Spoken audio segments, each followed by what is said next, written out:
Mga ka-SMS, nakaka-overwhelm po ang pagtanggap ninyo sa ating podcast at itong isang nag-send sa atin ng kwento niya sa episode 5 ay nag-reach out sa atin at nagpapasalamat siya dahil sabi niya, ginawa niya yung advice na ibinigay ko at ito ay nagdulot ng maganda sa kanya at gayon din sa mga kaibigan niya. Sabi niya, marami din na-inspire sa kanyang ginagawa tungkol sa pagbabalanse ng kanyang buhay, pag-aaral at paglilingkod sa Panginoon. Kaya sa iyo na letter sender natin sa episode 5, maraming salamat sa pag-reach out at sa pagpapahayag mo ng iyong appreciation. At ito sana ay maging inspirasyon sa mga nakikinig ngayon na magpadala din kayo ng inyong kwento dito sa SMS. Malay nyo naman, ang kwento na ninyo ang susunod nating pakikinggan. Sa episode na ito ay pag-uusapan natin kung normal ba na maramdaman mong isolated ka o parang lonely ka sa iyong paglilingkod sa Panginoon. Yan po ang ating kwentong tatalakayin sa araw na ito dito sa podcast kung saan ang mga hindi madaling sabihin pwede mo nang i-share sa akin. Ito po ang SMS, Sabihin Mo sa Akin. Ito po ang podcast kung saan ang mga hindi madaling sabihin pwede mo nang i-share sa akin. Ito ang SMS, Sabihin Mo sa Akin.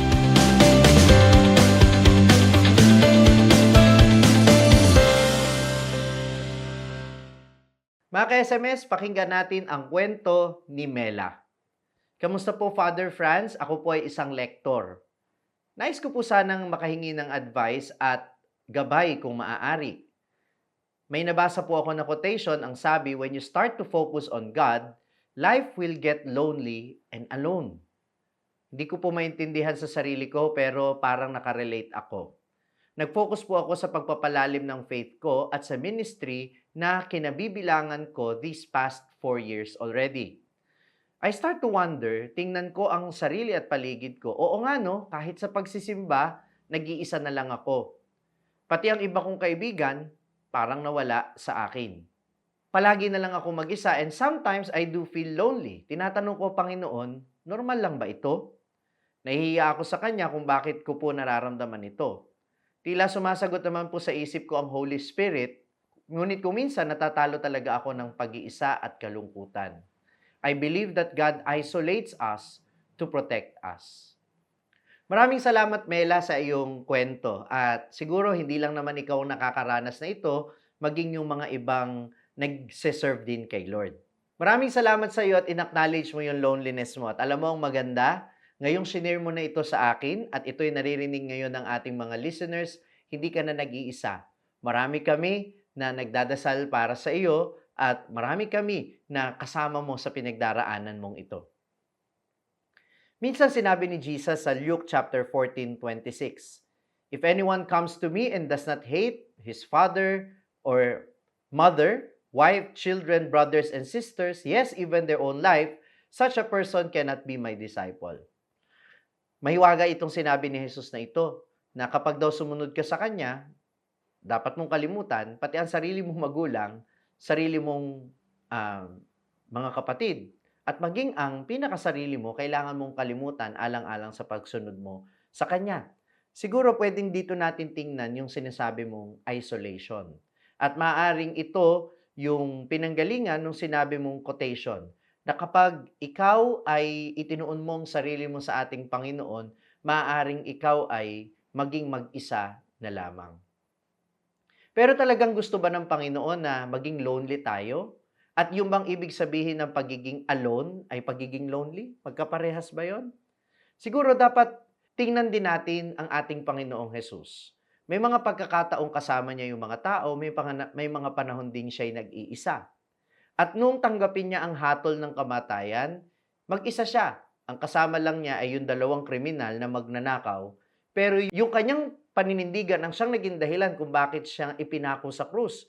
At yung 2 naman ay iba rin yung dahilan dahil may krimen talaga silang ginawa. Pero dun sa kanyang pagdurusa, hindi ba't nag-iisa lang siya talaga? Well, nandun yung mahal na birhen, sinamahan siya at ang minamahal na alagad sa paanan ng krus. Sinasabing nandun rin si Maria Magdalena para samahan siya. Pero dun sa krus, kung tutuusin, siya lang naman talagang mag-isa ang nagpakasakit doon.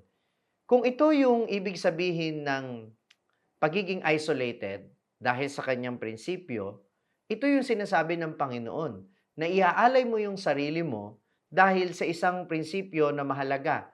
Isinasakripisyo mo yung buhay mo dahil alam mo yung katotohanan na ipinaglalaban mo. At kung minsan talaga, hindi mo maaasahan na yung ibang tao kakampihan ka kahit totoo yung ipinaglalaban mo dahil ayaw nilang mapahamak kagaya ng dinadanas ng mga napapahamak dahil sa pinaninindigan nila ay yung katotohanan. Siguro isa ito sa mga dahilan kung bakit sinasabi mo hindi ka na masyado nakakasama ng friends mo. Kasi baka hindi na kayo pareho ng values. Baka yung mga ibang kaibigan mo, hindi sila komportable na nagsisimba. Baka ayaw din nila nagsiserve sa simbahan or simply because they do not have this personal relationship with the Lord. At kapag hindi na nag-a-align yung values ninyo, dumadating talaga sa pagkakataon na nagdi-drift apart kayo, na nagkakaroon kayo ng paglalayo ng kalooban dahil ikaw, mas nilalapit mo ang kalooban mo sa Panginoon dahil ikaw ginagawa mo kung ano yung kalugod-lugod sa Panginoon at maaaring hindi yun ang gusto nila. Hindi mo kasalanan yon, huwag kang mag-alala. Maaaring hindi lang kayo nag-aalay ng values, pero subukan mo din na baka naghihintay lang din sila na i-reach out mo sila at maisama mo sa iyong ginagawang mga religious practices tulad ng pagsisimba. Wala namang mawawala kung susubukan, hindi ba? Kasi ang totoo, bagamat ang ating Panginoong Hesukristo ay nag-iisa dahil kinakailangan niya ipaglaban yung kanyang prinsipyo, kung minsan nag-iisa siya dahil gusto niya na kapag nananalangin siya ay nakafocus siya, kaya tahimik lang siyang nagdadasal, mahalaga din naman yon. Pero tandaan natin na pagkatapos na mag-isa ang Panginoon, tinitipon niya ang kanyang mga alagad at maging sa kanyang muling pagkabuhay, isinugo niya ang kanyang mga alagad para ipangaral ang mabuting balita sa lahat at upang magkaroon ng isang simbahan, isang community. Ito ang gusto ng Panginoon na magkaroon tayo ng community. Even yung kinabibilangan mong ministry, it's a community. You're not meant to be alone. Yes, in your relationship with God, there are times that you have to be alone and you have to find that moments of solitude with God. Ginagawa ko din yan, no? Every first Monday of the month, I go alone by myself, pumupunta ako sa mga simbahan o kaya nagmo-mall akong mag-isa o kaya naman nagda-drive lang ako, no? Or kumakain ng mag-isa. And that solitary moment, that moment to be alone with myself and with God, that energizes me. At mahalaga yon to be reconnected with God in a very deeper way, in a deeper way. Sa pamamagitan ng prayer, sa pamamagitan ng silence, sa pamamagitan ng solitude. That is important. At mahalaga na panindigan natin yung katotohanan at yung kabutihan kahit iwanan tayo ng mga tao sa paligid natin because what we are fighting for and what we are standing for ay yung katotohanan at yung kabutihan. Mahalaga yon. But at the end of the day, always remember that you belong to a community. You belong to a family. At hindi inaalis sa iyo ng Panginoon ang halaga ng pagmamahal sa pamilya at kaibigan. Kaya yun din yung magandang tingnan mo na gaano ba kahalaga sa iyo yung community kinabibilangan mo, yung grupo ninyo sa ministry? Gaano kahalaga sa iyo yung mga kapamilya mo? Gaano kahalaga sa iyo yung mga kaibigan mo? O mahalaga pa ba sila talaga sa iyo? Matapos mong itanong kung gaano kahalaga sa iyo yung pamilya mo, yung community mo, yung mga kaibigan mo, tanong mo din sa iyong sarili, ano ba yung dahilan kung bakit ka nag-iisa? Meron ka bang internalized na superiority over them? Iniisip mo ba na dahil nagsiserve ka na sa simbahan ay iba ka na sa kanila? Alam mo, delikado yan. Kasi baka meron ka ng isip ng kagaya ng mga pariseyo na para bang pag humarap ka sa Diyos, ang feeling mo, mas magaling ka, mas mabuti ka, at mas banal ka kaysa sa iba, no? I am not saying na yun ang iniisip mo, pero i-consider mo lang din yun na baka kaya ka nagiging alone, baka kaya ka na-isolate ay dahil pinipili mong i-isolate ang sarili mo dahil nga feeling mo mas superior ka kaysa sa kanila at kung baga hindi mo na sila ka-level, kaya ikaw na mismo yung lumalayo sa kanila. Baka pinili mo na maging mag-isa ka o maging loner ka dahil nakita mo na ibang-iba ka na sa kanila. Pero kailangan kasi balanse eh. Baka nga maging kagaya ka ng mga pariseyo na mas mainam ang tingin sa sarili, eh hindi naman totoo yun. Kagaya ka lang din ng mga kaibigan mo, kagaya ka lang din ng ibang tao na ang gusto lang naman ay yung ikabubuti nila. At ikaw, ang iniisip mo na ikabubuti mo ay mapayabong mo yung buhay espiritual mo sa pamamagitan ng paglilingkod mo sa Panginoon, sa pamamagitan ng pananalangin at pagsisimba. Pero sila, maaaring hindi pa sila umaabot dun sa level na yon, pero hindi ibig sabihin na iiwan mo na lang sila dahil tandaan mo, meron tayong sense of mission na kapag kung ano yung naranasan nating mabuti sa simbahan, kung ano yung naranasan nating mabuti mula sa Panginoon, we have to share it with other people. Kaya nga we should not end up being lonely because if we have a mission to fulfill, una, hindi malungkot yung akayin mo yung iba sa pananampalataya because you are doing the will of the Lord. And when we do the will of the Lord, wala nang masasaya pa na mabigyan natin ng honor si God, di ba? At kapag naakay natin sila, you will not be lonely kasi you will have people by your side who will follow the Lord just like you. At sa totoo lang, dahil kasama ka na sa isang community, na sa isang ministry, doon pa lang hindi ka na nag-iisa eh. Yung mga kasama mong lektor, yung mga kasama mong naglilingkod sa Panginoon, hindi ba sila, community mo sila?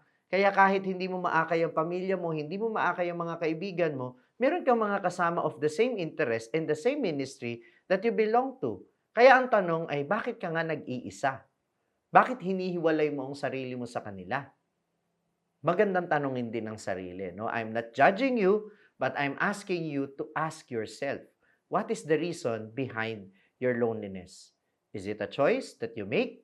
Is it a choice that others make? And how do you see yourself? Or how do you see other people? Sana hindi mataas masyado ang tingin mo sa sarili mo, kagaya ng mga Pariseo. So, ito yung challenge ko sa'yo.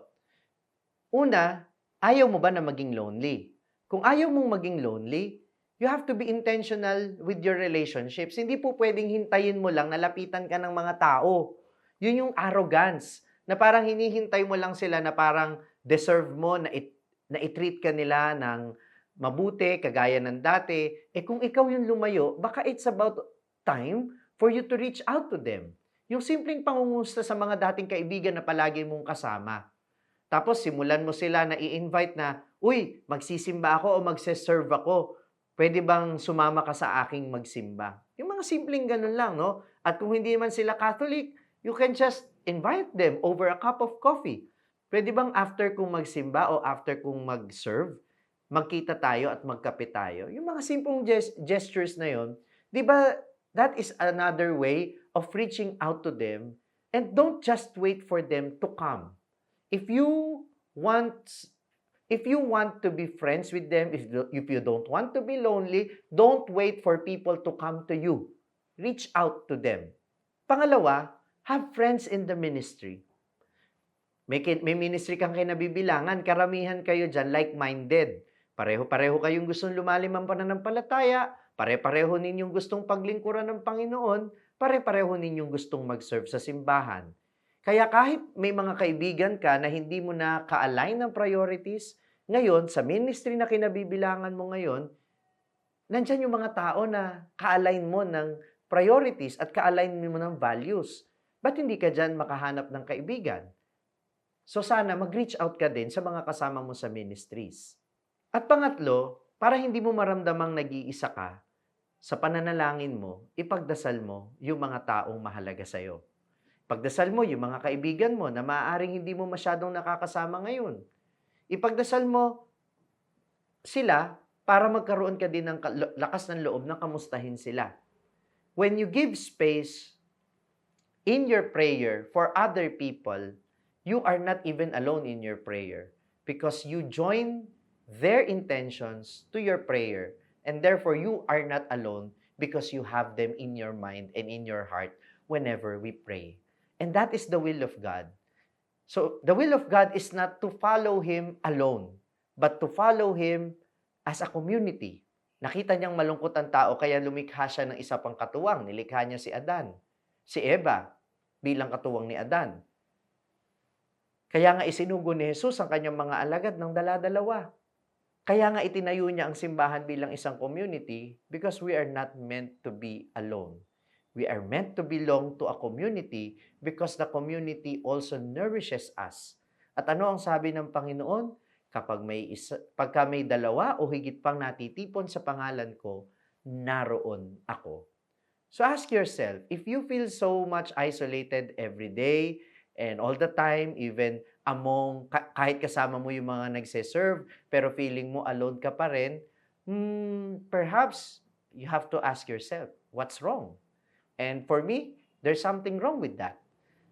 Again, there's nothing wrong for you to sometimes seek for solitude. Mahalaga na nagdadasal ka paminsan-minsan, na ikaw lang mag-isa, nagninilay ka, okay lang yon. Pero kapag may opportunity para mag-reach out sa ibang tao and to mingle with other people, but you still refuse, at mas pinipili mo pa rin i-isolate ang sarili mo, that's the time that you have to ask, mahalaga ba yung ibang tao sa'yo? Ano ba yung tingin mo sa sarili mo? At itanong mo rin sa sarili mo, bakit hindi ka makapag-reach out sa ibang tao? And you have to do something about it. And I will pray for you na sana magkaroon ka ng lakas ng loob kung nahihiya ka lang na mag-reach out o kaya naman ay kung hindi mo lang talaga masyadong maintindihan pa ang sarili mo, I pray for the wisdom na sana ay maintindihan mo kung ano ang nangyayari sa kalooban mo. Okay? So, sa mga nakikinig sa atin ngayon na maaaring may pinagdadaanan din ngayon na kagaya nito, pwede bang i-share ninyo yung insights ninyo? Pwede nyo yung i-share sa comment section at hopefully mabasa din yan ng ating letter sender ngayon na si Mela. Okay? So Mela, even if you feel isolated, even if you feel alone, again, reading this letter and talking to you right now reminds you that you are never alone. Tandaan mo na kahit nag-iisa ka, kasama mo ang ating Panginoong Jesus at maraming taong nagmamalasakit para sa iyo. We are praying for you and allow me to pray for you. Sa ngalan ng Ama at ng Anak at ng Espiritu Santo. Amen. Lord, pinagdadasal po namin si Mela at gayon din ang mga katulad niya na nakakaranas ng pag-iisa, bagamat sila'y naglilingkod sa iyo. Panginoon, liwanagan mo po ang kanyang isip upang maunawaan kung anong nagiging hadlang para siya ay magkaroon ng pakikitungo sa ibang tao habang naglilingkod sa iyo. Dinadalangin din namin, Panginoon, na magpadala ka ng mga tao sa Kanya para makapagkaroon siya ng pakikipagkaibigan upang magkaroon siya ng mga katuwang sa paglalakbay patungo sa buhay, kabanalan at paglilingkod sa iyo.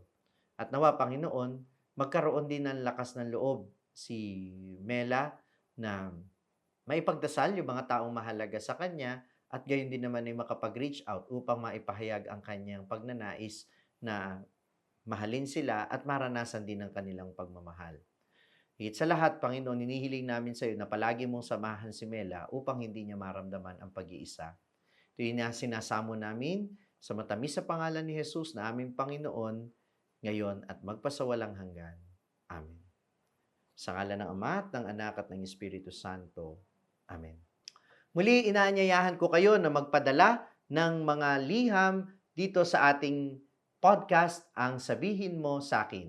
Meron pong Google Form na available dito na maa-access ninyo sa ating description at gayon din sa ating comment section. Naabangan ko po ang inyong kwento at malay ninyo, ito na ang ma-feature dito sa podcast kung saan ang hindi madaling sabihin ay pwede ninyong i-share sa akin. Ito po ang SMS, Sabihin Mo sa Akin.